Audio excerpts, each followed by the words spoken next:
어르신 괜찮으세요? 금요일 밤 가로등 불빛 아래 한 노인이 무릎부터 꺾이며 차디찬 바닥 위로 쓰러졌습니다. 그때 족발 배달을 하던 한 청년이 오토바이 핸들을 꺾어 쓰러진 노인에게 다가갔습니다. 청년은 바로 헬멧을 벗어 노인의 머리에 씌웠습니다. 그리고 꽉 막힌 도로 사이를 칼날처럼 파고들며 응급실로 향해 달리기 시작했습니다. 그때까지만 해도 이 가난한 배달 청년은 꿈에도 몰랐습니다. 오늘 자신이 구한 사람이 어떤 사람인지를요. 그리고 그날 밤의 선택이 훗날 거대한 운명이 되어 돌아올 것도 말입니다.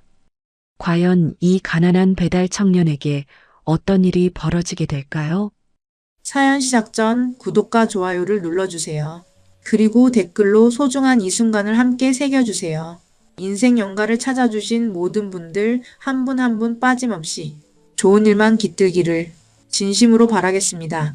제일글로벌 푸드 회장 박세진. 수천 명의 직원을 거느린 그가 오늘은 혼자 시내버스를 탔습니다.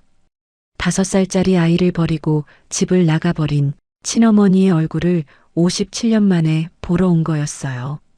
일정을 전부 취소하고 경호원도 수행 차량도 없이 혼자 이곳에 왔습니다. 코트 안주머니에는 늘 지니고 다니는 심장병약 니트로글리세린 한 통이 있었어요. 손이 다짝 꺼내 들었다가 그대로 다시 집어넣었습니다. 손이 미세하게 떨리고 있었죠. 버스에서 내려 10걸음 거리에 멈춰 섰어요.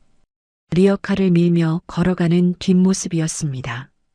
허리가 기역자로 굽어 있었고 뒤축이 한쪽으로 기운 낡은 신발이 아스팔트를 끌었어요. 가게 앞 박스 더미 앞에서 멈추더니 기름기 없이 마른 손으로 폐지를 한 장씩 집어 올렸습니다. 폐가 좋지 않은 사람처럼 짧게 숨을 몰아쉬면서 57년 전 손을 놓고 떠난 어머니가 87살이 넘도록 저러고 있었습니다. 죽도록 미워했습니다. 그 증오를 동력 삼아 박세진 회장은 여기까지 올라왔어요. 호의호식하며 잘 살고 있을 거라 믿었거든요. 그래야만 미워할 수 있었으니까. 가슴 깊은 곳에서 불덩이가 치솟았어요. 눈물인지 분노인지 알 수 없는 것이 목구멍을 꽉 틀어막았습니다. 박세진은 그것을 억눌렀어요. 꾹. 그 순간 왼쪽 가슴이 조여들었습니다. 처음에는 감정이 너무 큰 줄 알았어요. 하지만 금세 확실해졌습니다. 이건 감정이 아니었어요. 한 손으로 가슴을 움켜쥐었습니다. 벽에 손을 짚으며 버텼지만 무릎이 서서히 꺾이기 시작했죠. 주머니 속 약통이 떠올랐지만 손이 거기까지 닿지 않았습니다. 아스팔트 바닥이 천천히 가까워졌어요. 온몸에서 힘이 빠져나가는 게 느껴졌습니다. 사람들은 무심하게 지나쳤습니다. 양복 입은 남자 하나가 멈칫하더니 피식 웃었어요. 초저녁부터 한 장 걸쭉하게 하셨네. 그리고 돌아섰습니다. 그때 골목 한 블록 위에서 오토바이 엔진 소리가 울렸습니다. 29살 최진혁. 주간에는 물류센터 상하차, 야간에는 배달 기사. 돌아가신 아버지가 남긴 사채 빚에 심장병을 앓는 동생 지수의 병원비까지 혼자 감당하고 있는 청년이었습니다.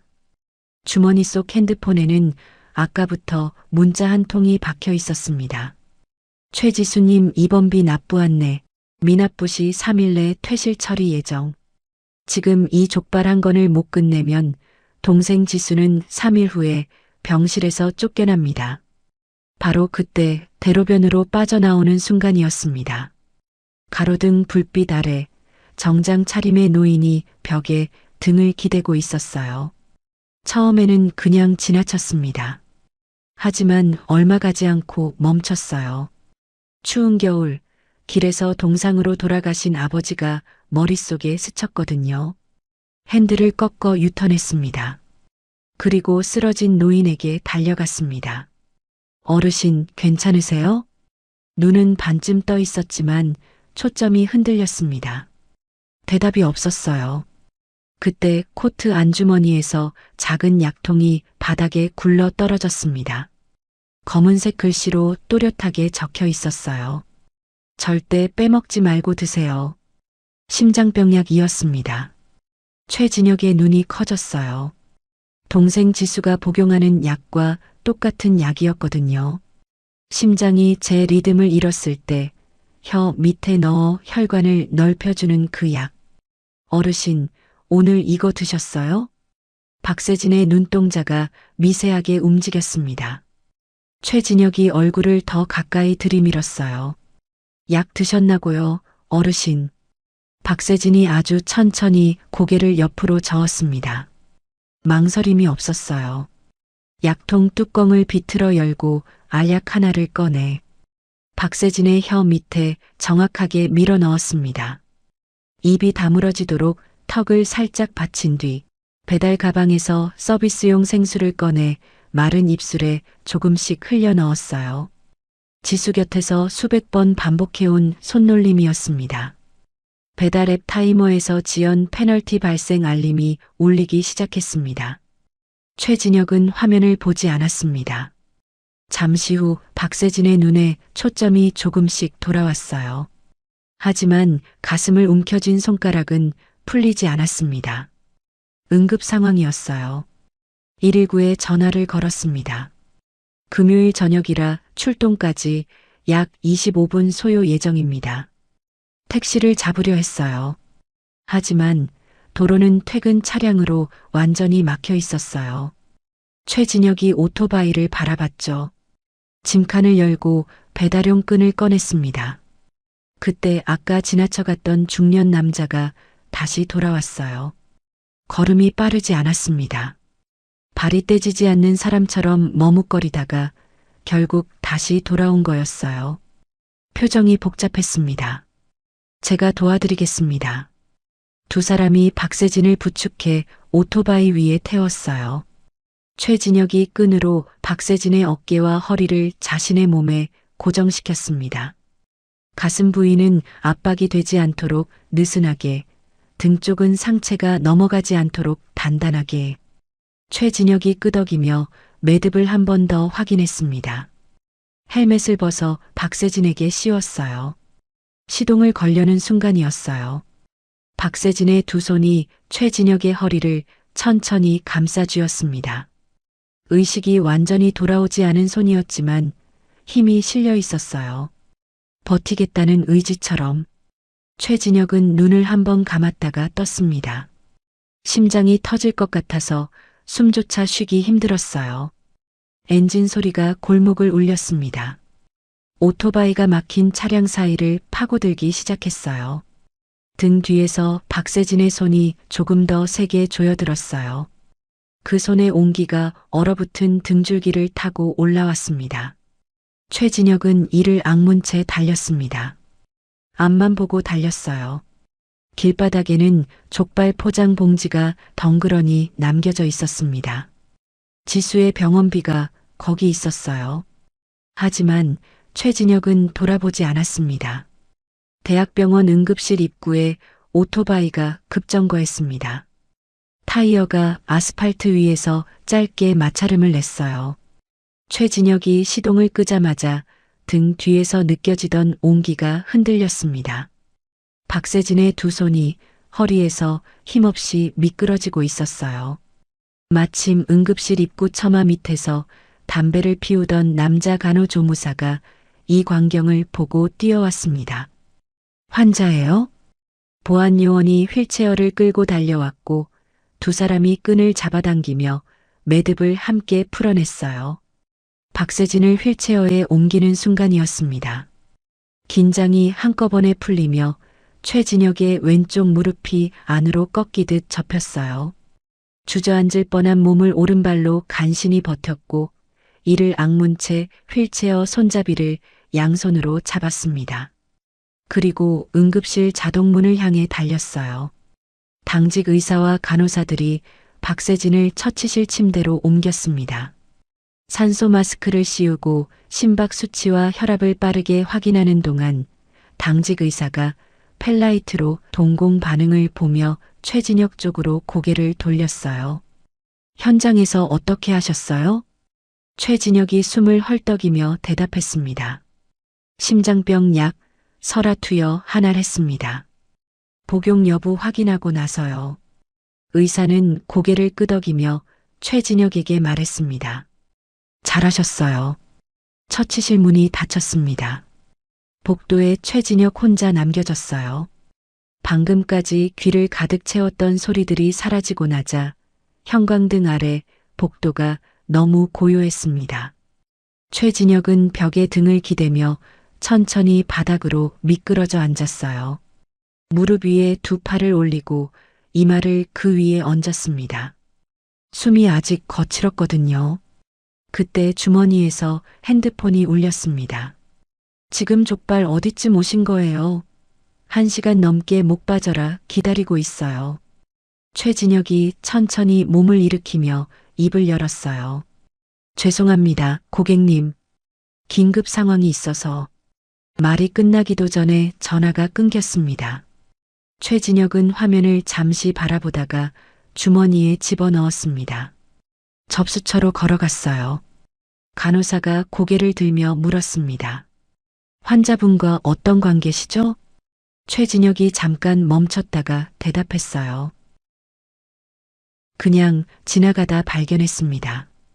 간호사가 미묘한 표정으로 바라보며 이름과 연락처를 적어달라고 했습니다. 최진혁이 볼펜을 잡고 접수지에 이름과 전화번호를 쓰는데 주머니에서 뭔가 바닥으로 떨어졌어요. 박세진의 약통이었습니다. 현장에서 투여하고 무의식적으로 주머니에 넣어두었던 것이었어요. 약통을 집어 간호사에게 내밀었습니다. 이거 환자분 주머니에서 나온 심장병약입니다. 대기석에 앉아 핸드폰을 꺼냈습니다. 족발집에서 문자가 와 있었어요. 족발 대짜 미 배달건 45,000원. 다음 정산에서 차감 예정. 다음에 또 이러면 거래 끊겠음. 천장을 올려다 봤어요. 형광등이 차갑고 희게 타오르고 있었습니다. 최진혁은 문자를 한참 바라보다가 핸드폰을 무릎 위에 내려놓고 두 손으로 얼굴을 감쌌습니다. 손바닥으로 눈을 꾹 눌렀다가 천천히 내렸어요. 마른 세수를 한 번 했습니다. 얼마나 시간이 흘렀을까요? 형광등 불빛은 변하지 않았고 새벽 응급실은 그나름의 소란이 계속됐습니다. 최진혁은 그 소란 속에서 홀로 잠잠했어요. 처치실 안쪽에서 박세진이 눈을 떴습니다. 산소 마스크를 통해 들어오는 공기가 차갑고 낯설었어요. 흐릿한 시선이 하얀 천장을 더듬었습니다. 곁에 있던 간호사가 조심스럽게 말했어요. 깨셨어요? 무리하시면 안 됩니다.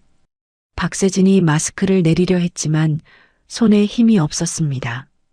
간호사가 마스크를 살짝 내려주자 박세진이 갈라진 목소리로 숫자를 읊었어요. 0109. 그렇게 번호 하나를 끝까지 불렀습니다. 보호자분 연락처예요? 박세진이 겨우 고개를 끄덕였어요. 잠시 후 당직 의사가 침대 옆에 서서 박세진에게 조용히 설명했습니다. 현장에서 동행하신 분이 설아투여를 정확하게 하셨어요. 그게 아니었으면 심정지에서 회복이 상당히 어려웠을 겁니다. 박세진의 눈이 미세하게 흔들렸어요. 자신을 구한 사람이 있다는 사실이 의사의 입을 통해 처음으로 실감나게 전해졌습니다. 그 사람이 없었으면 지금 이 천장을 바라볼 수 없었다는 뜻이었어요. 약 40분이 지났습니다. 병원 입구에 검은 세단 여러 대가 잇따라 멈춰 섰어요. 정장 차림의 사람들이 차에서 내려 응급실 복도를 가로질러 들어왔습니다. 대기석에 앉아있던 최진혁이 그 광경을 멍하니 바라봤어요. 자기가 데려온 노인과 저 사람들이 연결되어 있다는 건 전혀 몰랐습니다. 비서실장이 박세진의 침대 곁에 도착했습니다. 수행원들이 침대 주위를 에워쌌어요. 다른 환자와 보호자들이 놀란 눈으로 한쪽으로 비켜섰고 응급실 특유의 소란스럽고 지친 공기가 순식간에 다른 무언가로 바뀌었습니다. 박세진이 떨리는 손으로 비서실장의 소매를 쥐었어요. 그리고 다른 손으로 응급실 문 바깥쪽을 가리켰습니다. 말은 한마디도 하지 못했지만 눈에 물기가 번지며 간절한 시선을 보냈어요. 수십 년을 함께해온 비서실장은 그 눈빛만으로 뜻을 읽어냈습니다. 고개를 돌려 수행원에게 짧게 눈짓했어요. 같은 시각 대기석의 최진혁 핸드폰에 배달 앱 새 주문 알림이 떴습니다. 최진혁이 접수처 쪽을 한번 바라봤어요. 처치실 문은 닫혀 있었고 안이 보이지 않았습니다. 자리에서 일어나 접수 간호사에게 천천히 다가갔어요. 저 아까 그 어르신 괜찮을까요? 간호사가 고개를 들며 말했습니다. 지금 안정 단계에 들어가셨어요. 보호자분도 연락이 닿아서 오셨고요. 최진혁이 작게 내뱉었어요. 아, 다행이다. 그 한마디에 진심이 실려 있었습니다. 그리고 최진혁은 자연스럽게 몸을 돌려 응급실 자동문을 밀고 나갔습니다.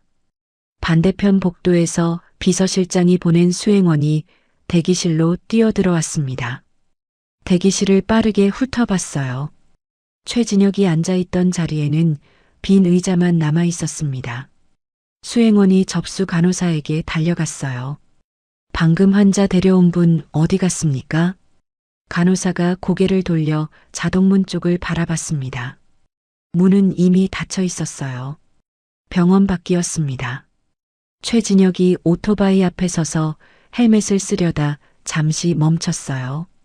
병원 건물을 한번 올려다봤습니다. 이내 헬멧을 쓰고 시동을 걸었습니다. 오토바이가 새벽빛이 내려앉은 도로 위로 사라졌어요. 다음 날 38층 집무실 창밖으로 서울 도심이 내려다 보였습니다. 고층 빌딩들 사이로 개미만 한 사람들이 쉬지 않고 움직이고 있었어요. 박세진은 그 풍경을 등지고 책상 앞에 앉아 비서실장이 올린 서류 봉투를 내려다봤습니다. 병원 응급실 접수지에서 시작된 추적의 결과물이었죠. 비서실장은 보고하기 시작했습니다. 병원 접수지의 이름과 연락처로 신원을 확인했습니다. 저희 회사 계열사인 제일글로벌 물류센터 계약직 사원임을 확인되었습니다. 최말단 계약직인데다 배달기사까지 겸하고 있는 것으로 보아 생활이 넉넉한 상황은 아닌 것 같습니다. 박세진이 천천히 봉투를 열었어요. 사원증 사진이 클립으로 첨부되어 첫 장에 붙어 있었습니다.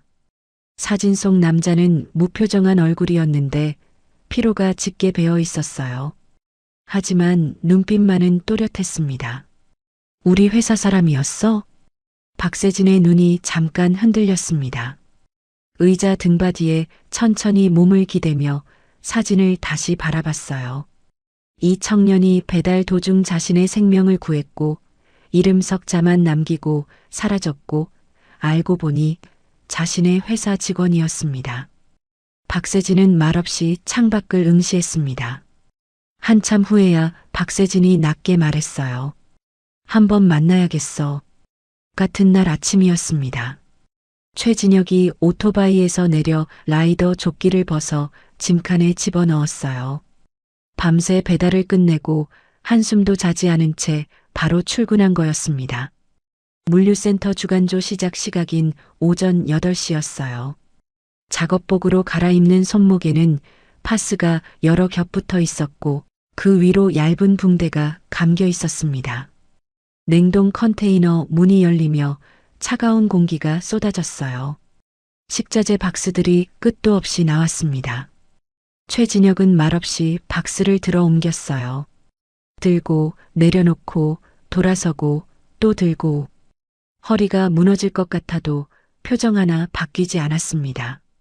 작업 중에 손에서 박스가 한번 미끄러졌어요. 쾅 소리가 났습니다.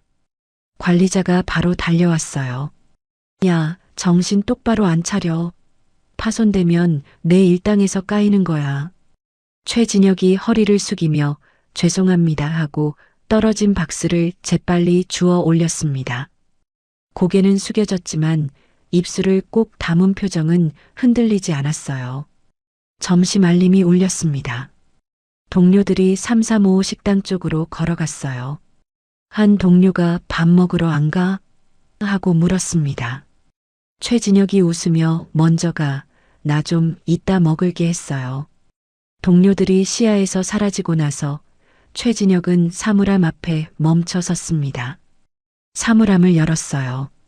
삼각김밥 하나와 생수 한 병을 꺼냈습니다. 비닐 포장지에 유통기한 임박 스티커가 붙어 있었어요. 삼각김밥을 한 입 베어 물며 핸드폰을 확인했습니다. 화면에 문자가 떠 있었어요. 지수의 입원비 미납 알림이었습니다. 삼각김밥을 씹던 턱이 멈췄죠. 한참을 화면을 바라봤습니다. 그리고 천천히 다시 씹기 시작했어요. 삼키는 것조차 힘겨워 보였습니다. 다음 달 수술비 마련하려면 이번 달 배달 건수를 더 늘려야 했어요. 그러려면 잠을 줄여야 했습니다. 최진혁은 남은 삼각김밥을 입에 넣고 천천히 씹으며 머릿속으로 숫자를 계산하기 시작했어요. 같은 시각 병실이었습니다. 지수가 핸드폰을 들고 오빠에게 문자를 보냈어요.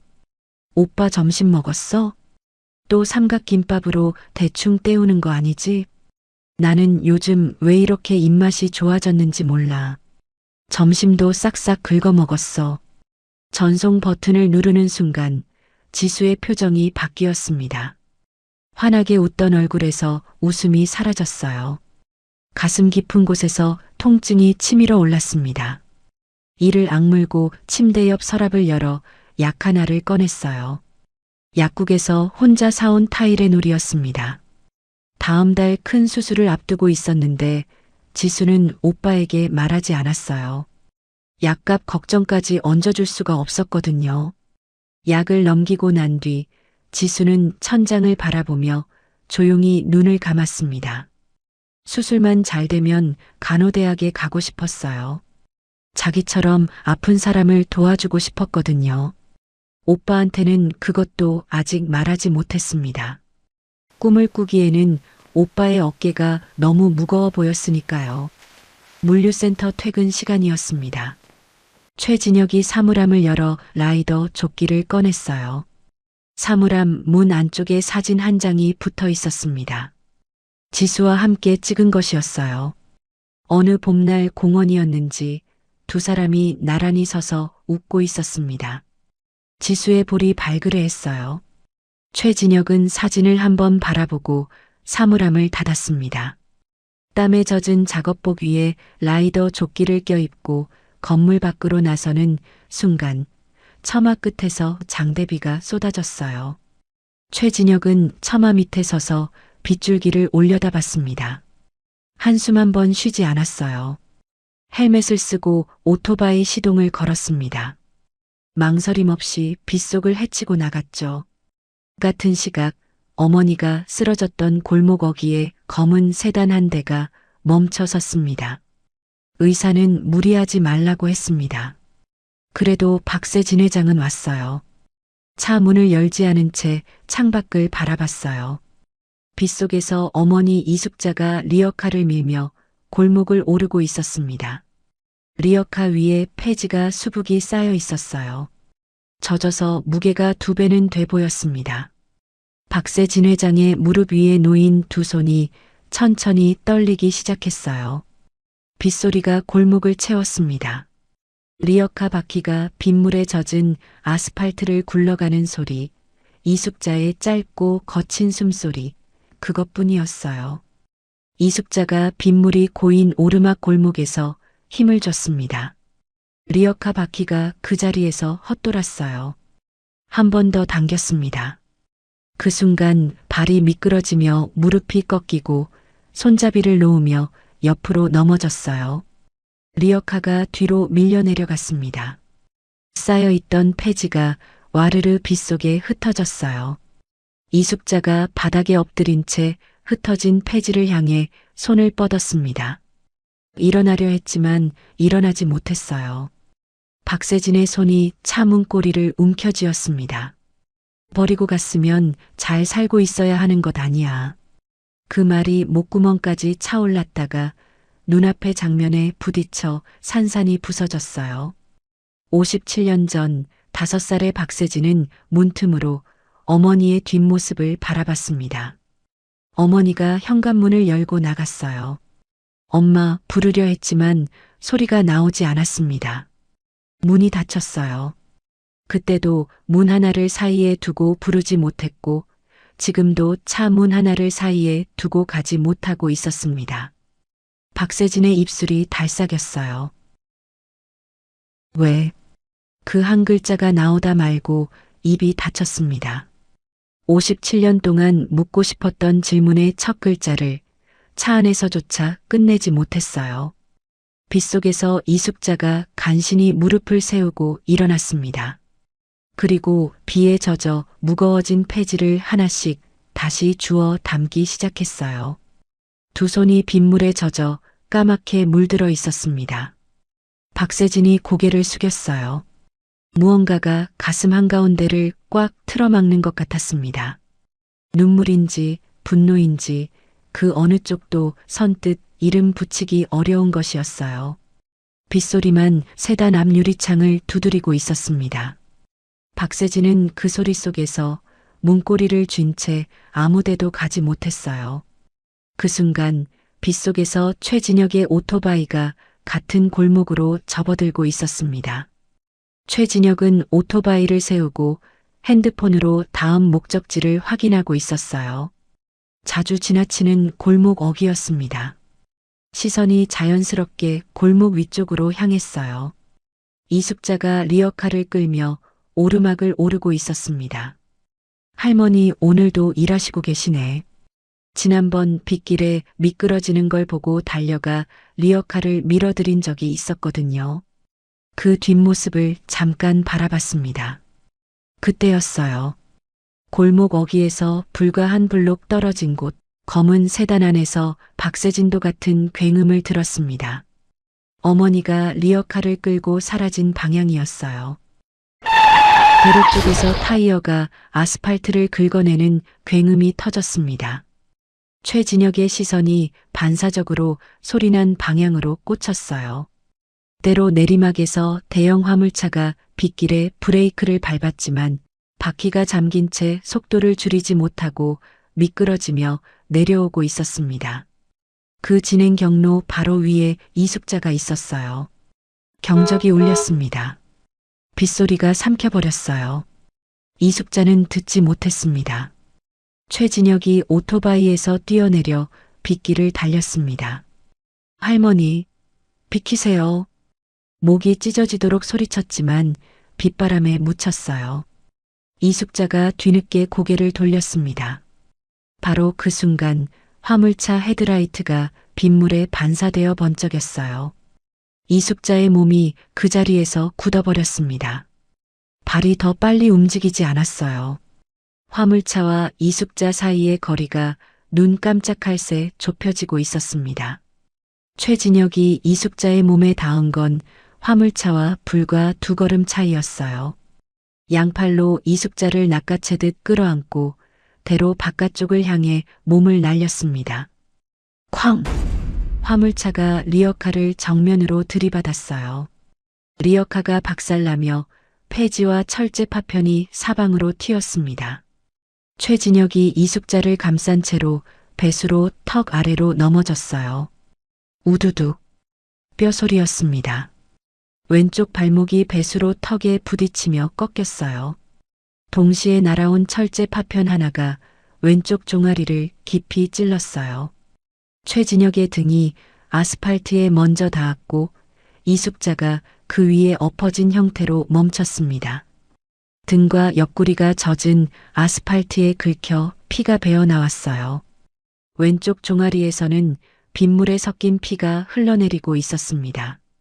얼굴이 고통으로 일그러졌어요. 하지만 이숙자를 감싼 두 팔은 풀리지 않았습니다. 최진혁이 고개를 돌려 품 안에 이숙자를 봤어요.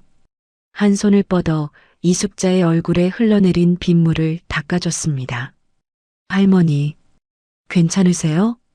목소리가 갈라지고 있었습니다. 이숙자가 온몸을 바들바들 떨며 박살난 리어카와 최진혁의 얼굴을 번갈아 봤어요.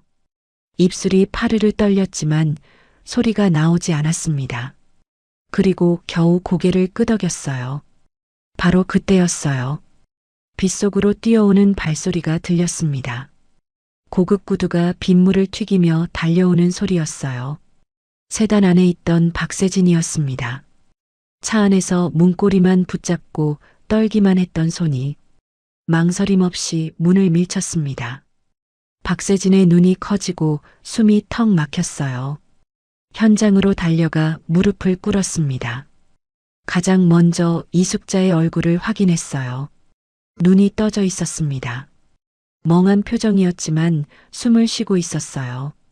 박세진의 어깨에서 처음으로 힘이 빠졌습니다. 이제야 찾은 어머니가 오늘 죽었을 수도 있었다는 사실이 그제야 실감나게 밀려왔어요. 이숙자를 감싸고 있는 팔의 주인을 봤습니다. 피가 섞인 빗물에 흠뻑 젖은 젊은 남자였어요. 처음에는 지나가던 사람인 줄 알았습니다. 그런데 박세진이 부축하려 손을 뻗는 순간 멈췄습니다. 젖어서 이마에 달라붙은 머리카락, 눈썹 위로 흘러내리는 빗물, 그 아래 드러난 윤곽에서 뭔가 익숙한 것이 스쳤어요. 흐릿하게 기억 속 어딘가에 있는 얼굴이었습니다. 응급실에서 처음 눈을 떴을 때 산소 마스크 너머로 어렴풋이 봤던 얼굴, 그리고 보고서에 클립으로 붙어 있던 사원증 사진. 박세진의 표정이 천천히 변하기 시작했어요. 자신의 목숨을 구한 청년이 지금 자신의 어머니를 안고 피를 흘리며 쓰러져 있었습니다. 박세진의 발이 그 자리에서 굳었어요. 발이 시멘트 바닥에 박힌 듯 떼지지 않았어요. 2번이나, 이 청년이 2번이나 사람을 살리고 쓰러져 있었습니다.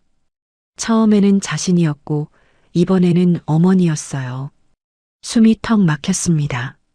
무의식적으로 코트 단추를 풀었습니다. 코트를 벗어 두 사람 위로 넓게 덮어줬어요. 코트가 내려앉는 순간 이숙자의 손이 반사적으로 코트 자락을 꼭 쥐었습니다. 박세진이 그 손을 바라봤어요. 주름이 겹겹이 쌓이고 거칠고 상처가 아물다 다시 벌어진 흔적이 가득한 손이었습니다. 그간 고된 세월이 고스란히 새겨진 손이었어요. 최진혁이 흐릿한 시선으로 코트를 덮어준 사람을 올려다봤습니다. 시야가 흐려 얼굴을 알아볼 수 없었어요. 할머니, 다친 데 없는지 봐주세요. 자기가 구한 노인의 안위를 옆에 있는 사람에게 부탁하는 거였어요.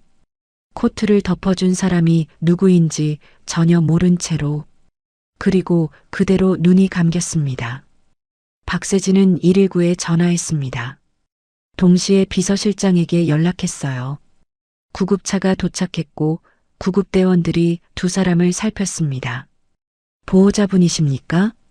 구급대원이 박세진을 바라보며 물었어요. 박세진이 잠깐 멈췄다가 낮게 대답했습니다. 네. 그 한 글자 안에 얼마나 많은 것이 담겼는지 구급대원은 알 수 없었어요. 피 묻은 손으로 구급차에 올라탔습니다. 구급차 문이 닫히고 차가 출발했습니다. 구급차가 빗속을 달리는 동안 박세진은 들것 위에 누운 최진혁을 바라봤어요. 핸드폰을 들어 비서실장에게 낮게 말했습니다. 두 분 같은 병실에 배치해. 최상으로. 전화를 끊고 창밖을 바라봤습니다. 폐지가 흩어진 골목은 이미 멀어졌지만 비는 그칠 줄 몰랐어요. 박세진의 시선이 최진혁의 창백한 얼굴 위에 다시 내려앉았습니다. 이 청년에게 아직 갚아야 할 것이 너무 많았어요. 할머니, 최진혁이 마취에서 깨어나자마자 눈보다 입이 먼저 열렸습니다. 간호사가 바로 옆에 계세요 하고 말했어요. 커튼 사이로 하얀 이불 아래 작은 몸이 규칙적으로 숨을 쉬는 것을 확인하고 나서야 온몸에서 힘이 빠지며 눈이 다시 감겼습니다. 몇 시간이 지났어요. 오후 햇살이 병실 창으로 기울어 들어올 즈음 최진혁이 다시 눈을 떴습니다. 담당 의사가 엑스레이 사진을 들고 왔어요. 왼쪽 종아리뼈 분쇄 골절입니다. 수술은 잘 됐는데 최소 서너 달은 보행이 어렵습니다. 최진혁이 고개를 끄덕이고 천장을 바라봤어요. 이불 위에 놓인 자신의 손, 파스 자국과 굳은 살이 가득한 손 위로 서너 달이라는 말이 묵직하게 내려앉았습니다. 핸드폰을 집어들었어요. 지수병원비 미납 문자 3통이 와 있었습니다. 물류센터 번호를 누르려다 손을 멈췄습니다. 전화를 걸어봤자 돌아올 말이 뻔했거든요. 핸드폰을 이불 위에 엎어놓고 팔뚝으로 눈을 가렸어요. 그때였습니다. 고개를 돌리니 침대 옆 보호자용 의자에 누군가가 앉아 있었어요. 구겨진 코트에 핏빛 얼룩이 그대로 남아 있었습니다. 간호사에게 눈으로 물었어요. 어젯밤 구급차에 같이 오신 분이에요. 비서분이 모시고 가시려 했는데 끝까지 안 가시겠다고 하셔서요. 밤새 여기 계셨어요. 박세진이 눈을 떴습니다. 두 사람이 처음으로 온전하게 서로를 마주봤어요. 박세진이 먼저 최진혁의 얼굴을 훑어봤습니다. 창백한 낯빛, 이마에 땀, 이불 밖으로 나온 붕대 감긴 손. 많이 아픈가? 최진혁이 고개를 저었어요. 괜찮습니다. 박세진이 잠시 그 얼굴을 바라보다가 입을 열었습니다. 내가 누군지 기억하겠나? 어젯밤 자네가 구한 할머니. 내 어머니야. 그리고 지난번 응급실 그날 밤도 자네였지. 최진혁의 눈이 잠깐 흔들렸습니다. 2번이야. 자네는 나를 2번 살렸어. 뭘 원하든 말해. 당연히 한 건데요. 누구라도 그랬을 겁니다. 박세진이 더 묻지 않았어요.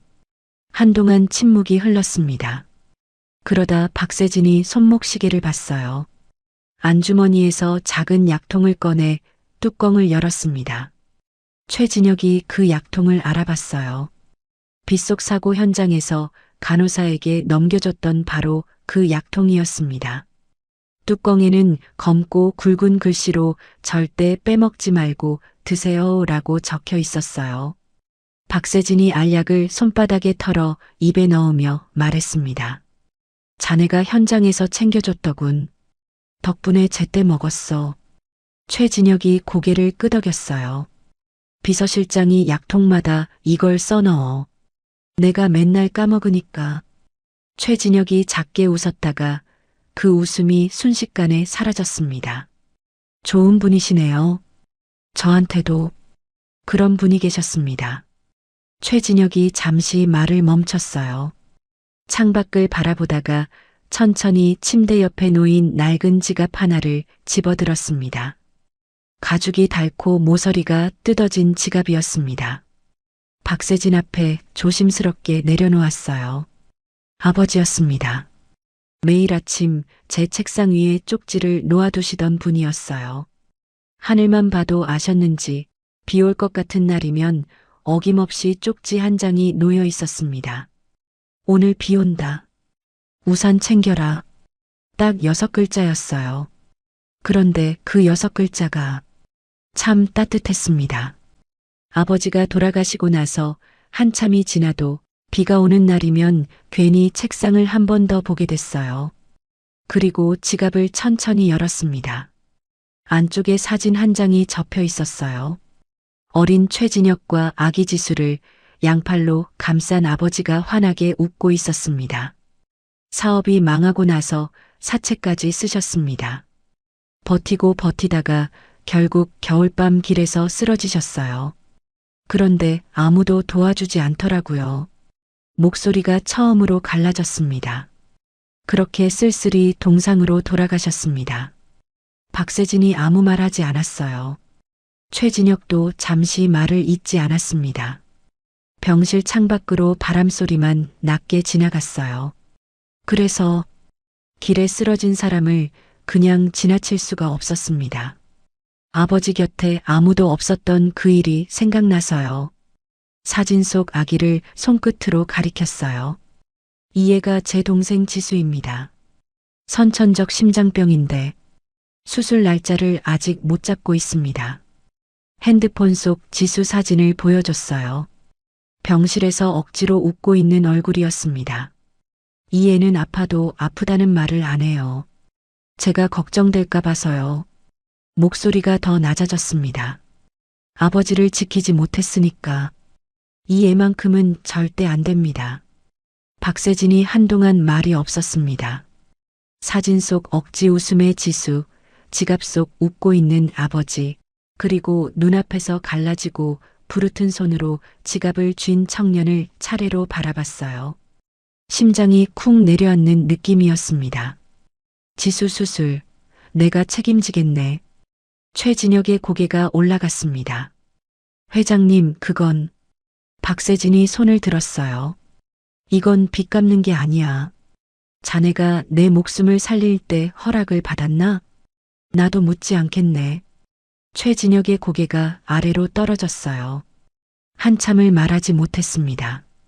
평생 혼자 버텨온 사람이 호의 앞에서 무너지는 데는 아무 소리도 나지 않았어요. 꼭 갚겠습니다. 다리가 나으면 바로 일하겠습니다. 박세진이 고개를 끄덕였습니다. 그것으로 충분했어요. 자리에서 일어나 복도로 나갔어요. 비서실장에게 전화를 걸었습니다. 지수라는 아이 수술, 최고 의료진으로 잡아. 잠시 뒤 목소리를 더 낮췄어요. 밀린 병원비, 월세, 생활비 전부 알아보고 조용히 처리해. 절대 본인한테는 말하지 마. 전화를 끊고 창밖을 잠시 바라봤습니다. 저 청년은 아버지가 남긴 6글자 쪽지 하나를 평생 가슴에 품고 살았어요. 그런데 자신은 어머니가 미워 57년 동안 단 한 걸음도 먼저 내딛지 않았습니다. 박세진이 자신의 손을 내려다봤어요. 흠 하나 없이 매끄러운 손이었습니다. 서류에 서명하고 찻잔을 드는 것밖에 모르는 손이었어요. 저 청년의 닳고 터진 손이 어머니를 안았는데 정작 아들인 자신의 손은 한 번도 그러지 못했습니다. 박세진이 자리에서 일어났어요. 다리에 힘이 없었습니다. 커튼 앞에 섰어요. 두 손으로 커튼 자락을 잡았습니다. 손이 가늘게 떨렸어요. 57년 동안 이 한 걸음이 왜 이렇게 멀었는지 알 수 없었습니다. 아니, 알고 있었어요. 두려웠던 거였습니다. 다가갔다가 외면당하는 것보다 그냥 미워하는 편이 더 쉬웠거든요. 커튼을 젖히자 이숙자의 침대가 나타났습니다. 이숙자가 깨어 있었어요. 천장을 멍하니 바라보던 눈이 인기척에 고개를 돌렸습니다. 낯선 남자를 올려다보며 이불 자락을 끌어당겼어요. 누구세요? 박세진의 입이 달싹였습니다. 57년 동안 수천 번 되뇌었던 말이 목구멍에서 돌처럼 굳어버렸어요. 천천히 무릎을 꿇었습니다. 이숙자가 놀라 몸을 일으키려 했어요. 누구? 박세진이 이숙자의 손을 감싸쥐었습니다. 그 손을 쥐는 순간 어깨가 한번 크게 흔들렸어요. 이숙자가 손을 빼려 했어요. 박세진이 고개를 깊이 숙였습니다. 그 순간 이마가 드러났어요. 형광등 아래 왼쪽 이마에 작고 오래된 흉터 하나. 이숙자의 시선이 그 위에서 멈췄어요. 2살배기 때 서랍 모서리에 찢어져 병원에서 내 바늘을 꿰맸던 흔적이었습니다. 매일 밤 소독하고 약을 발라줬고 작은 손가락으로 안 아파했던 그 아이. 이숙자의 손이 떨리기 시작했어요. 잡혀있던 손이 빠져나오더니 떨리는 손끝이 천천히 박세진의 이마를 향해 뻗어갔습니다. 57년 전 약을 발라주던 그 자리, 정확히 그 위치에 손가락 끝이 닿았어요. 설마 한마디가 입술 밖으로 겨우 떨어졌습니다. 세진이? 박세진이 고개를 들었어요. 눈에 눈물이 가득 고여 있었습니다. 한 방울도 흘러내리지 않은 채 그 눈으로 어머니를 바라봤어요. 5살 이후 처음으로 이 가까운 거리에서 이숙자의 두 손이 박세진의 얼굴로 향했어요. 이마, 눈썹, 코, 입술을 더듬었습니다. 주름이 가득한 낯선 얼굴이었지만 손끝은 기억하고 있었어요. 매일 밤 이불을 덮어주며 만졌던 아들의 얼굴이었습니다. 세진아. 숨이 막혔어요. 세진아. 두 번째는 목이 쉬어 반밖에 나오지 않았습니다. 박세진의 입이 달싹였습니다. 평생 한 번도 부르지 못한 말, 57년 동안 입안에서 썩어가던 그 한마디가 마침내 목구멍을 뚫고 나왔어요. 어머니. 이숙자의 팔이 박세진의 뒤통수를 끌어안았어요. 소리보다 먼저 눈물이 쏟아졌습니다. 세진아. 이름밖에 부를 수 없었어요. 이름 말고는 이 순간을 담을 수 있는 말이 없었습니다. 한참 뒤 박세진이 이숙자의 거칠고 갈라진 손을 두 손으로 감싸쥐었어요. 왜 이렇게 사셨어요? 어머니. 이숙자가 대답 대신 아들을 더 세게 껴안았어요. 두 사람 사이에 57년이 천천히 조용히 녹아내리고 있었습니다. 퇴원 후 박세진은 어머니와 함께 살기로 결심했고 자택에 들어온 지 사흘이 지났습니다. 같은 지붕 아래 있으면서도 두 사람 사이에는 아직 녹지 않은 공기가 흘렀어요. 어느 오후 박세진이 찻잔 2개를 탁자에 내려놓고 맞은편에 앉았습니다. 뜨거운 차에서 김이 올라왔고 두 사람은 한동안 그 김만 바라봤어요. 어머니. 박세진이 찻잔을 잡은 채 천천히 입을 열었어요. 그때 왜 절 버리고 가셨어요? 묻는 말이었지만 목소리에 더 이상 날이 없었습니다. 57년 동안 이 질문에는 증오가 실려 있었는데 지금 이 순간에는 그냥 알고 싶다는 마음만 남아 있었어요. 이숙자의 두 손이 찻잔을 감쌌습니다. 손등이 가늘게 떨렸어요. 그게 버린 게 아니었어. 목소리가 낮게 가라앉았습니다. 이숙자가 창밖을 바라보며 말을 꺼내기 시작했어요. 너 5살 때 집안이 어려워지자 시어머니가 아들을 재혼시키려고 했어. 나를 쫓아내야 하니까 외도를 했다고 누명을 씌운 거지. 손이 찻잔 위에서 가늘게 떨렸습니다. 아니라고 했어. 아니라고 울면서 매달렸는데 시어머니는 이미 증거를 만들어 놓고 있었어. 이숙자가 잠시 말을 멈췄어요. 눈이 먼 곳을 향했습니다. 이혼 도장을 찍던 날, 내 손이 어떻게 움직였는지 기억이 안 나. 그냥 멍하니 앉아 있었는데 도장이 찍혀 있더라고. 목소리가 더 낮아졌어요. 그날 시어머니가 조건을 내걸었어. 조용히 사라지면 세진이는 내가 키워주겠다고. 소란 피우면 세진이 앞날도 없다고. 박세진이 찻잔을 내려놓았어요. 소리가 조용히 났습니다. 이숙자가 말을 이었어요. 나한테는 아무것도 없었어. 돈도 갈 곳도 너를 데리고 나가면 둘 다 굶어 죽는 거고. 두고 가면 적어도 따뜻한 집에서 밥 먹고 학교는 갈 수 있으니까. 입술이 파르르 떨렸어요. 박세진이 탁자 위 이숙자의 손을 바라봤습니다. 아무 말도 하지 않았어요. 이숙자가 고개를 들어 박세진을 봤습니다. 몇 번이고 찾아가려고 했어. 학교 앞까지 간 적도 있었고. 그런데 바람 펴서 쫓겨난 엄마가 나타나면 내가 얼마나 창피하겠어. 친구들 앞에서, 선생님 앞에서. 이숙자의 눈에서 눈물이 흘렀어요. 그래서 못 갔어. 그냥 멀리서 보는 것만으로 만족했지. 박세진이 의자에서 천천히 미끄러지듯 몸이 낮아졌습니다. 무릎이 바닥에 닿았어요.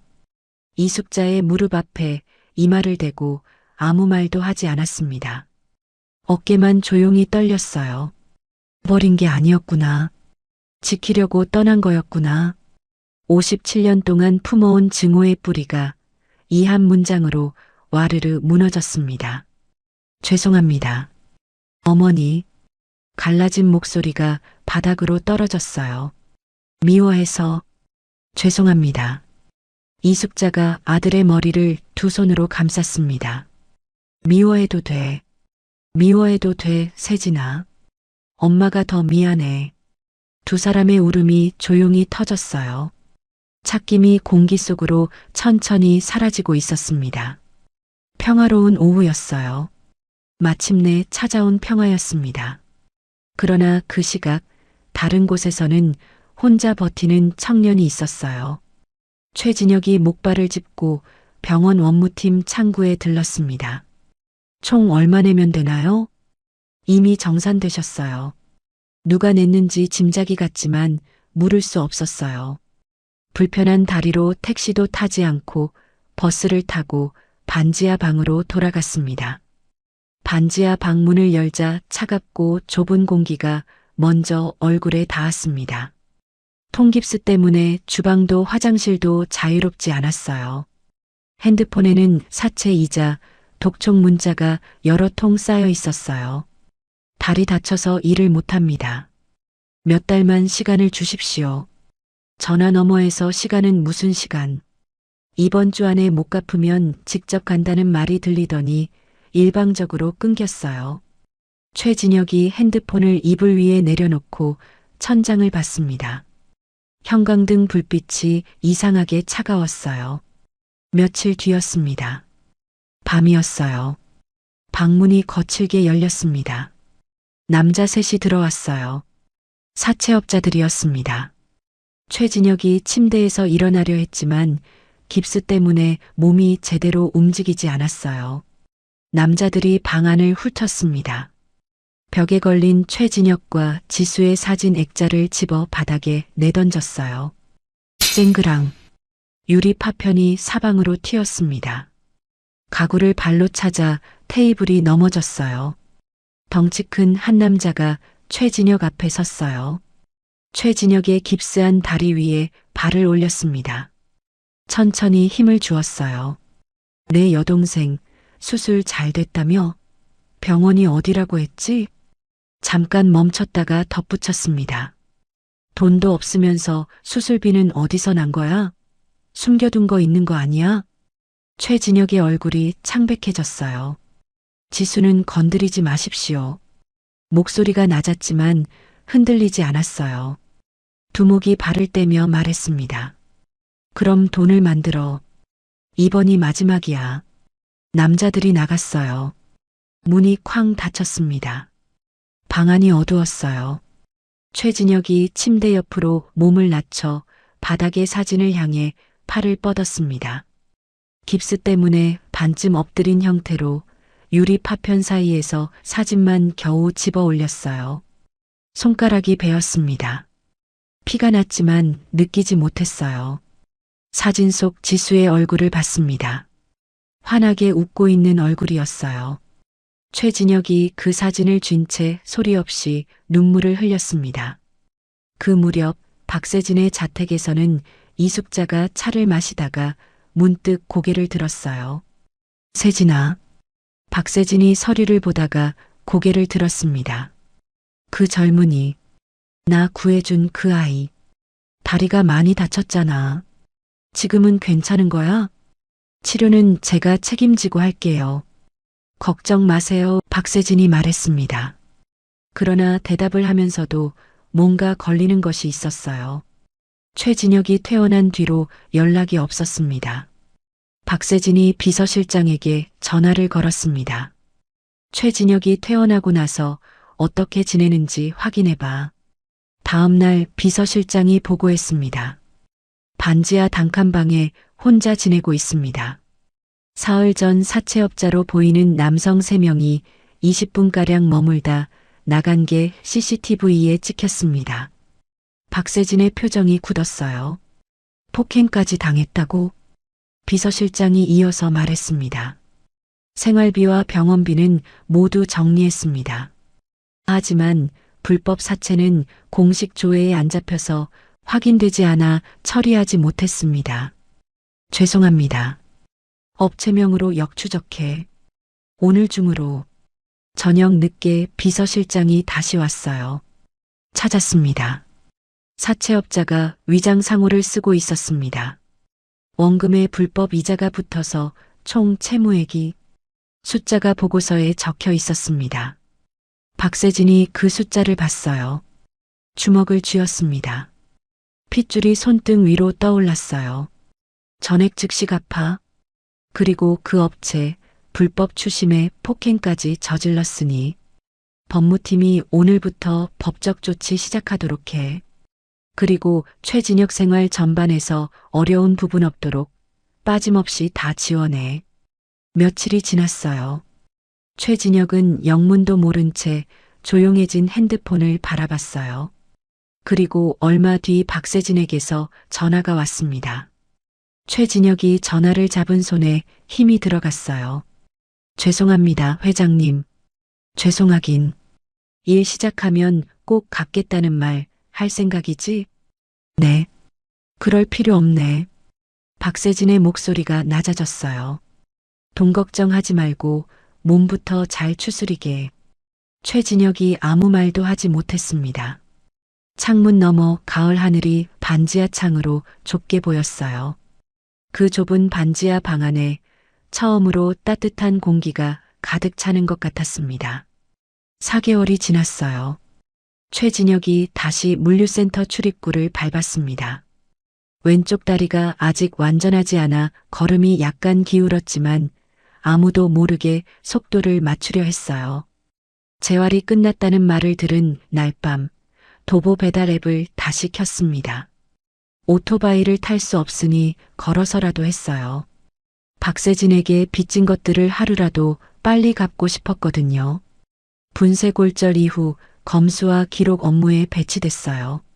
무거운 짐은 들 수 없었지만 일할 수 있다는 사실만으로도 충분했습니다.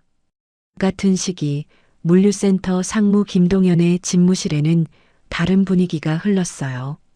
내일 아침 감사팀이 들이닥친다는 통보를 받은 건 퇴근 직전이었습니다. 박세진 회장이 계열사 전반 경영 실태 점검을 지시한 것이 계기였어요. 김동연은 수년간 수출용 프리미엄 식자재 재고를 조작해 차액을 빼돌려왔습니다. 공식 전산 장부 말고도 별도의 수기 장부를 따로 운용해 왔어요. 그 수기 장부가 내일 아침까지 사라지지 않으면 모든 것이 끝이었습니다. 식은땀이 등줄기를 타고 흘러내렸어요. 부하 직원에게 맡기면 약점을 잡힐 수 있었어요. 방법은 하나뿐이었어요. 직접 창고 안에서 처분하는 것. 늦은 밤 김동연이 몰래 물류센터로 돌아왔습니다. 사무실 파쇄기는 야간 보안 카메라 범위 아니라 쓸 수 없었어요. 창고 안폐 포장재 임시 소각 구역으로 들어갔습니다. 수기 장부에 불을 붙였어요. 처음에는 조용히 탔습니다. 그런데 옆에 쌓여있던 스티로폼 포장재와 비닐랩에 불씨가 옮겨 붙었어요. 눈 깜짝할 사이였습니다. 불길이 순식간에 번졌어요. 창고 안이 주황빛으로 물드는 속도가 숨이 막힐 만큼 빨랐습니다. 수출용 고농축 홍삼액 창고까지 불이 닿았고 프리미엄 식품 창고가 전소됐어요. 대형 사고였습니다. 김동연이 창고를 빠져나오며 야간 보안 담당자를 협박했습니다. 화재 전후 시간대 CCTV를 시스템 오류로 처리하고 자신의 출입 기록을 지우라고 했어요. 빠져나오던 길에 작업대 위에서 무언가를 발견했습니다. 최진혁이라는 이름이 유성펜으로 또렷하게 적힌 작업 장갑이었어요. 김동연이 잠깐 멈췄습니다. 입꼬리가 조금 올라갔어요. 그리고 그 장갑을 집어 발화점 근처로 던져 넣었습니다. 그래, 계속 그렇게 열심히 살아라. 덕분에 살았다. 화재 당일 밤 비서실장이 박세진에게 보고했습니다. 물류센터에서 대형 화재가 발생했습니다. 수출용 창고가 전소됐고 피해액이 상당합니다. 인명피해는 없습니다. 원인은 조사 중입니다. 박세진이 전화를 끊었어요. 소방서 화재 조사 결과가 나왔어요.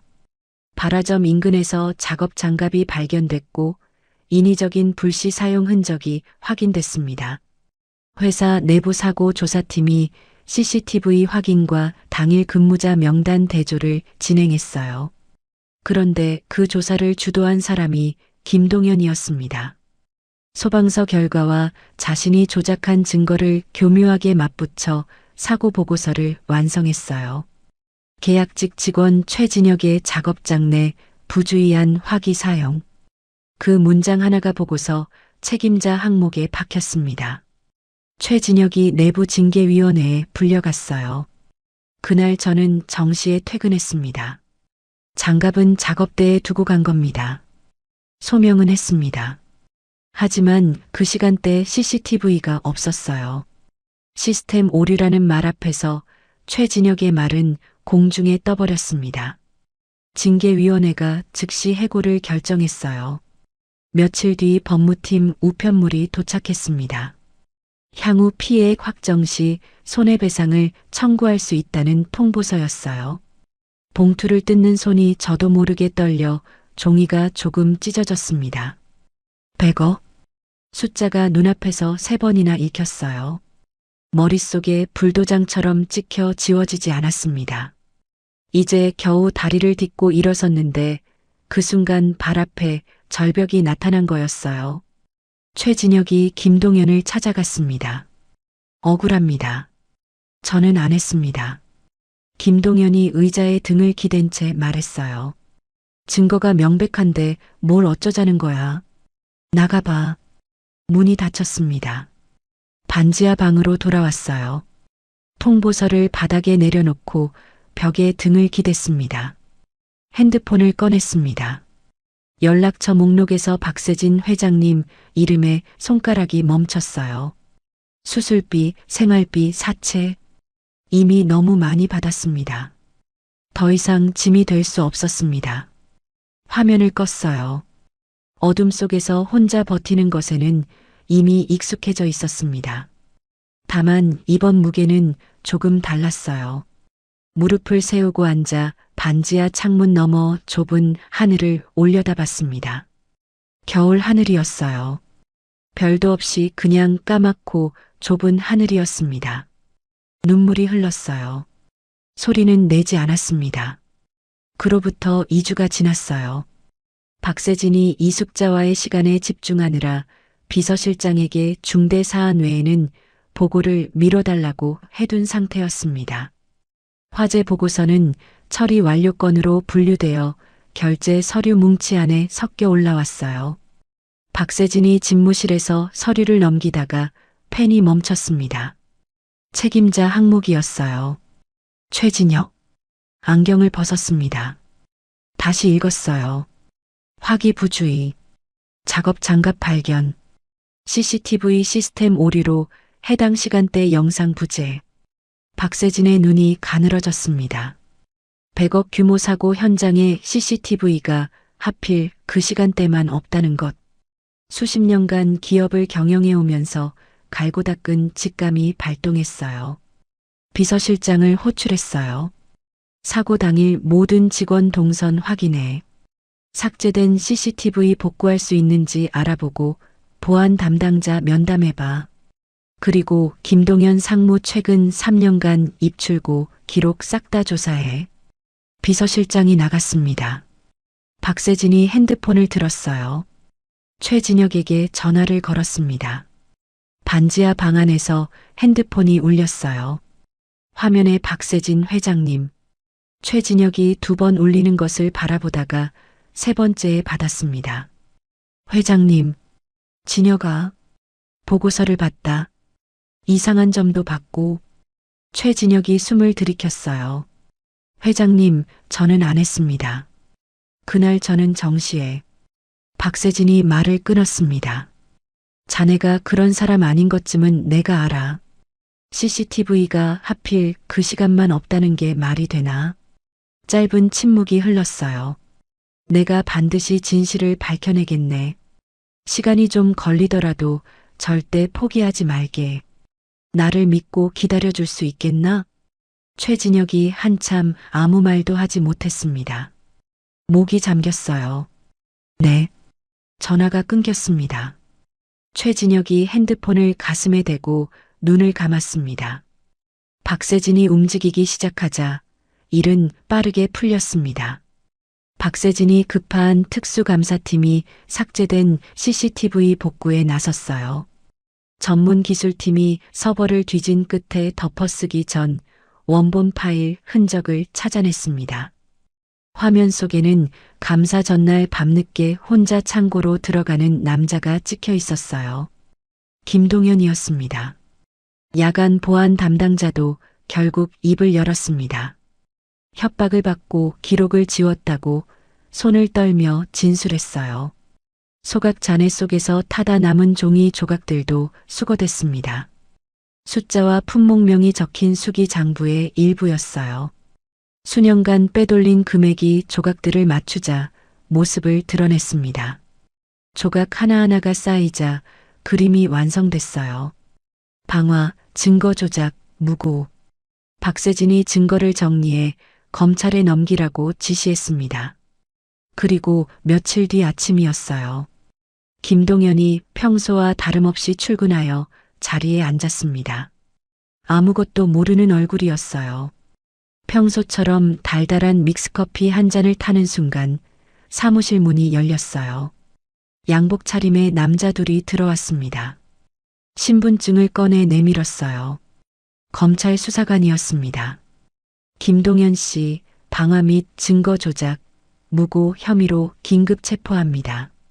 김동현의 얼굴이 하얗게 질려갔습니다. 종이컵을 잡으려던 손이 허공에서 멈췄어요. 수사관 둘이 양팔을 잡아 일으켰습니다.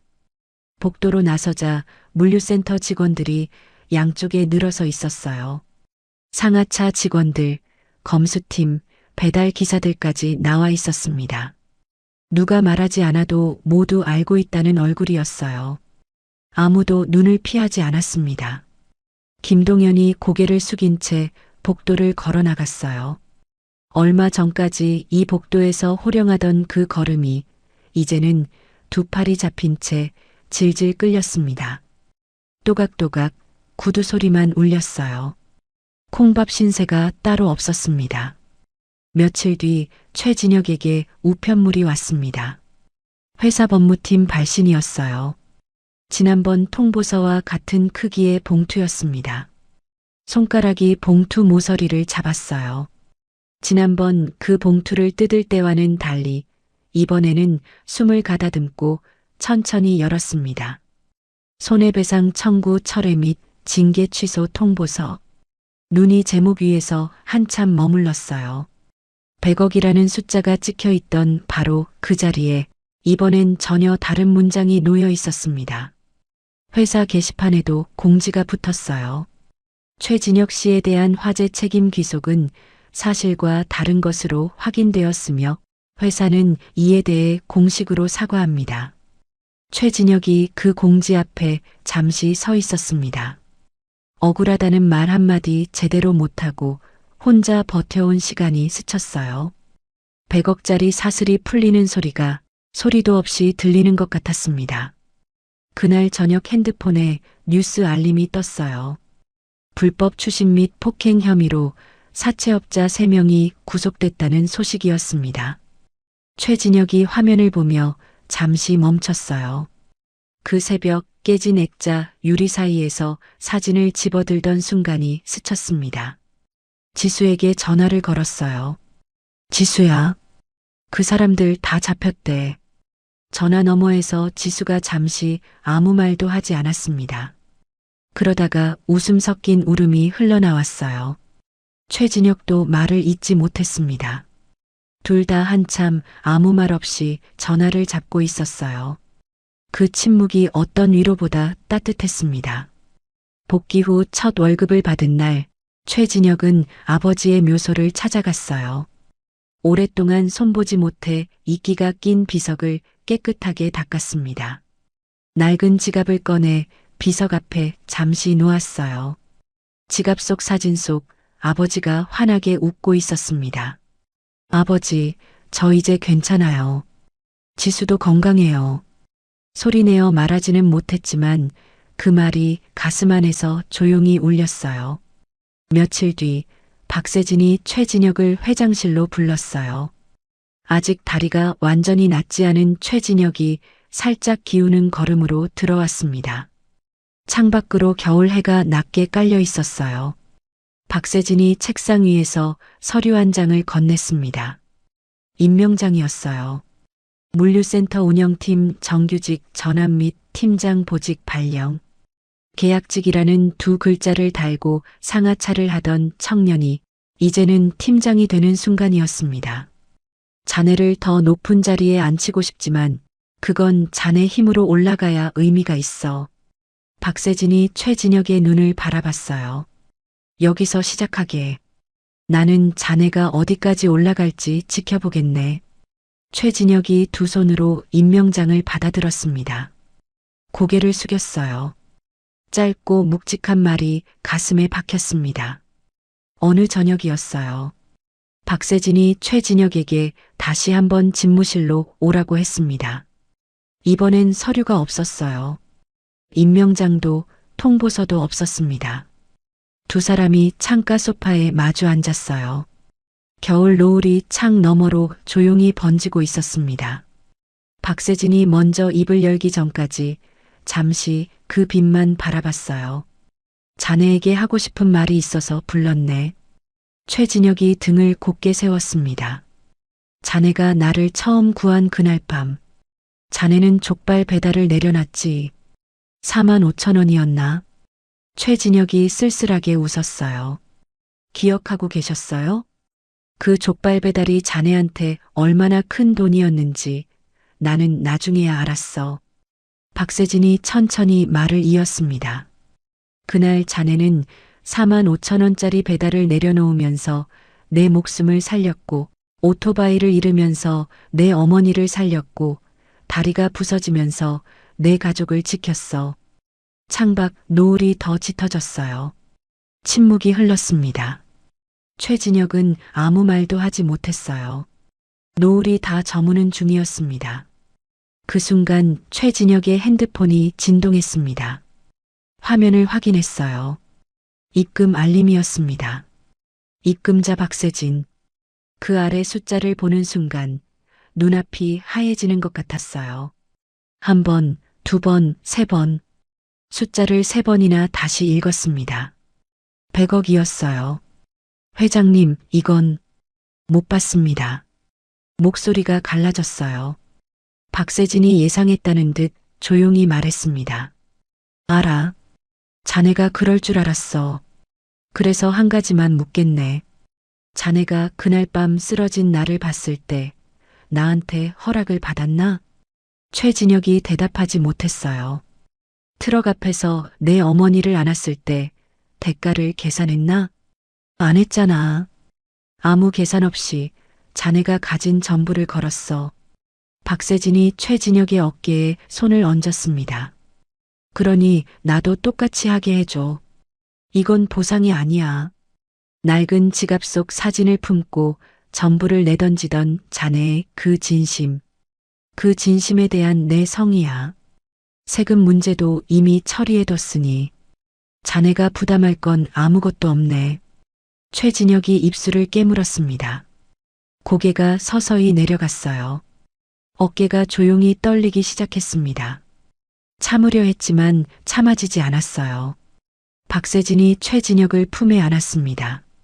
45,000원짜리 족발 배달을 내려놓던 그날 밤부터 이 순간까지 모든 고통과 두려움과 외로움이 한꺼번에 터져나왔어요. 최진혁이 박세진의 품에서 소리내어 울었습니다. 창밖 겨울 노을이 다 저물었어요. 어둠이 내려앉은 유리창에 두 사람의 모습이 희미하게 비쳤습니다. 2년 뒤 봄이었습니다. 교회의 작은 전원주택 부엌에서 된장찌개가 보글보글 끓고 있었어요. 냄비 앞에 선 사람은 다름 아닌 박세진이었습니다. 수십 년간 비서와 가사 도우미가 모든 걸 챙겨주던 그 사람이 앞치마를 두르고 국자를 휘젓고 있었죠. 간을 보려고 국자를 입에 가져갔다가 고개를 갸웃했어요. 맞은편 식탁에서 이숙자가 그 모습을 지켜보고 있었습니다. 세진이 떠온 한 숟갈을 호호 불어 입에 넣더니 이숙자의 눈이 찌푸려졌어요. 짜다. 딱 한 글자였습니다. 세진이 국자를 든 채 어깨가 축 처졌어요. 어머니, 지난주엔 싱겁다고 하셨잖아요. 지난주는 지난주고 오늘은 오늘이지. 이숙자의 입꼬리가 살짝 올라갔습니다. 타박하는 얼굴인데 눈가에는 웃음이 가득했어요. 세진이 물을 조금 더 붓고 뚜껑을 덮으며 중얼거렸습니다. 간 맞추는 게 회사 경영보다 어렵네. 이숙자가 픽 웃었어요.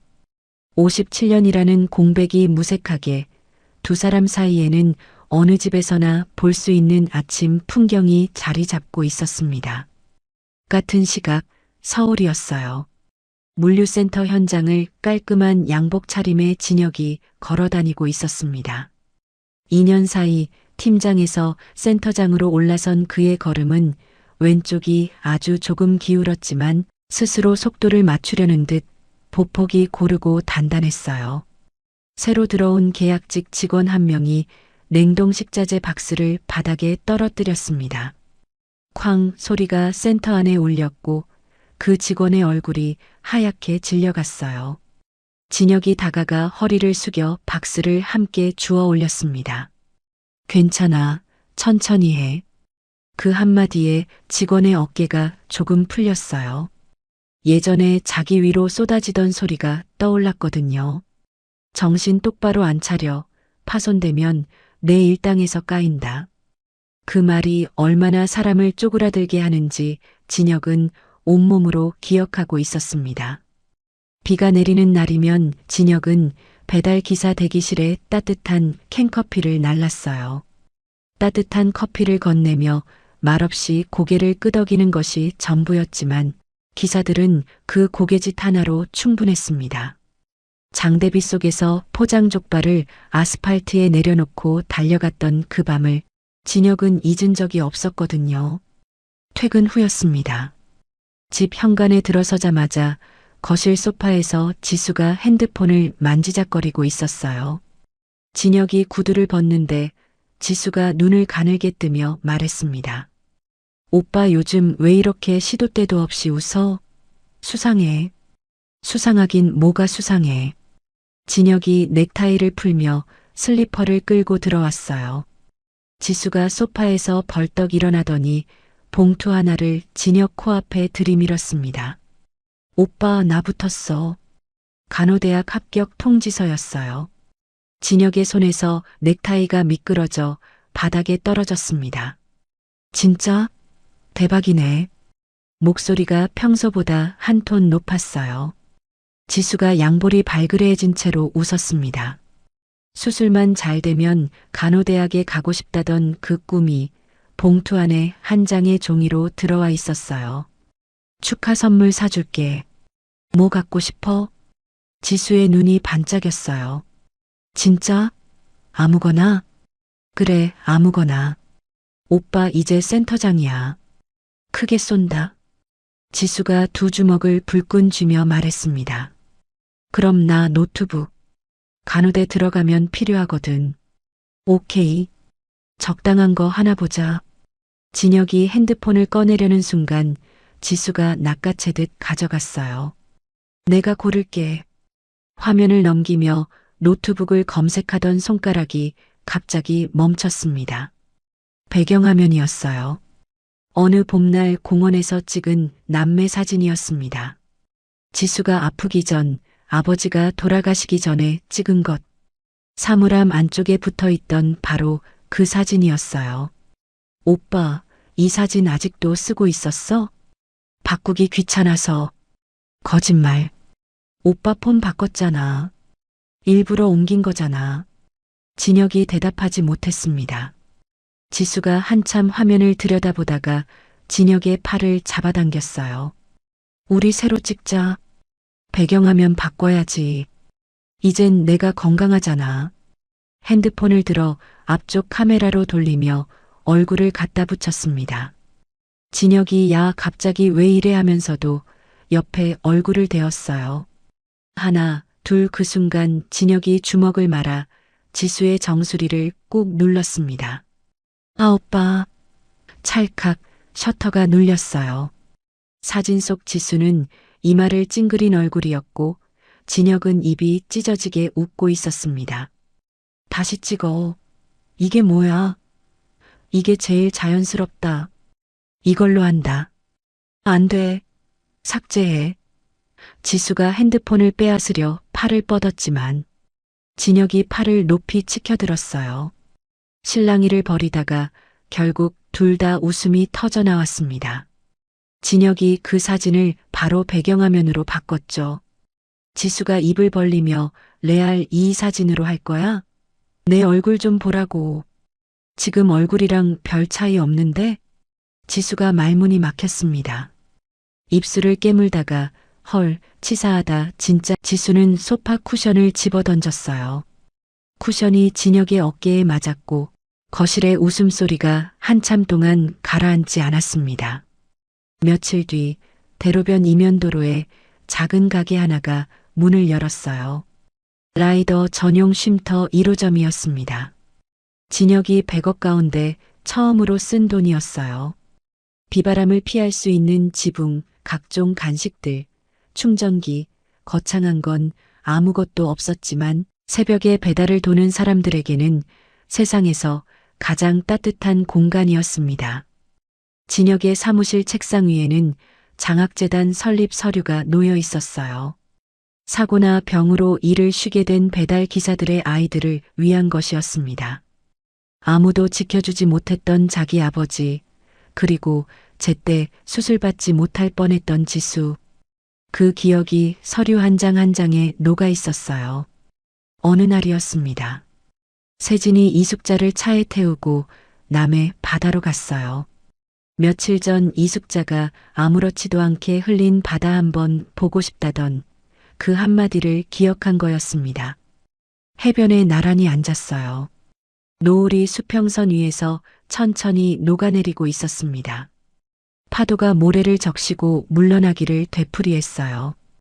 이숙자가 한참 바다만 바라보다가 갑자기 바지 안쪽을 더듬었습니다. 끝이 누렇게 바랜 것이 한눈에도 오래된 것이었습니다. 세진이 고개를 돌려봤어요. 숨이 멎는 줄 알았습니다. 사진이었어요. 5살짜리 세진이 웃고 있었습니다. 눈을 초승달처럼 휘어 웃던 그 얼굴.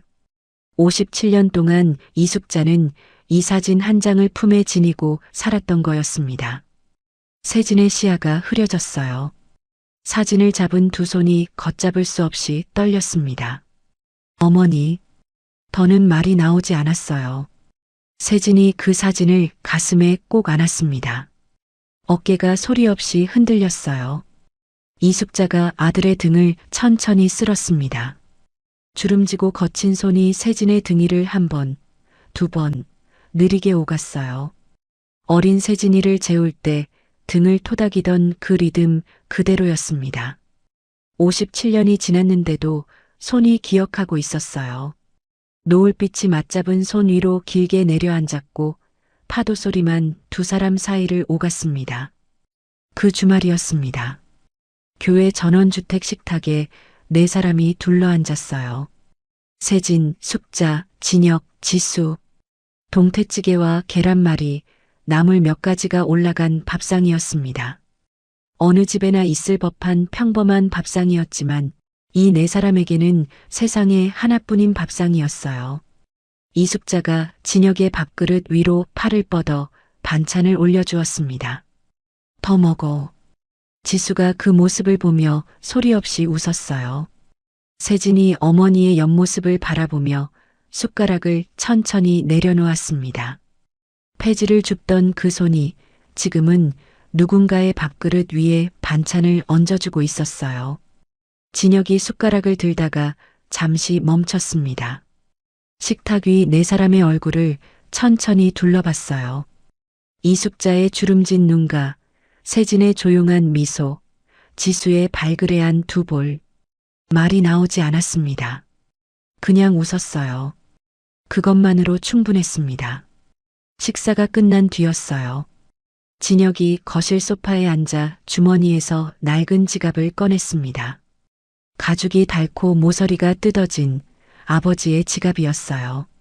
왼쪽 칸에는 예전부터 꽂혀있던 사진이 있었습니다. 어린 진혁과 아기 지수를 양팔로 감싼 아버지가 환하게 웃고 있었어요. 오른쪽 칸에는 새로 끼워 넣은 사진이 나란히 있었습니다. 세진, 숙자, 진혁, 지수. 네 사람이 웃고 있었어요. 낡은 가족과 새 가족이 지갑 한 칸 사이를 두고 나란히 놓여 있었습니다. 진혁이 사진 속 아버지의 얼굴을 손끝으로 한번 쓸었어요. 아버지, 저 이제 정말 행복해요. 소리내어 말하지는 못했지만 그 말이 손끝을 타고 사진 위에 조용히 내려앉았습니다. 창밖으로 봄 햇살이 쏟아지고 있었어요. 마당 너머 벚나무 가지마다 꽃이 한가득 매달려 바람에 흔들렸습니다. 고통뿐이었던 진혁의 삶에 진짜 봄이 찾아온 거였어요.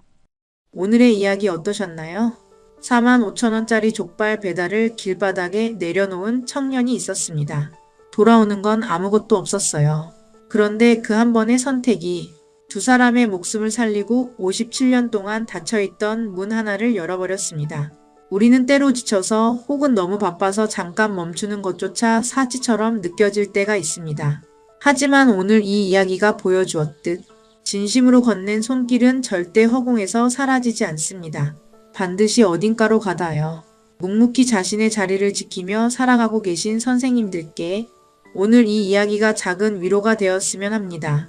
그리고 마음에 닿으셨다면 구독과 좋아요로 함께 해주세요. 댓글로 선생님들의 이야기도 듣고 싶습니다. 다음에도 더 좋은 이야기로 다시 찾아뵙겠습니다. 지금까지 인생연가였습니다. 감사합니다.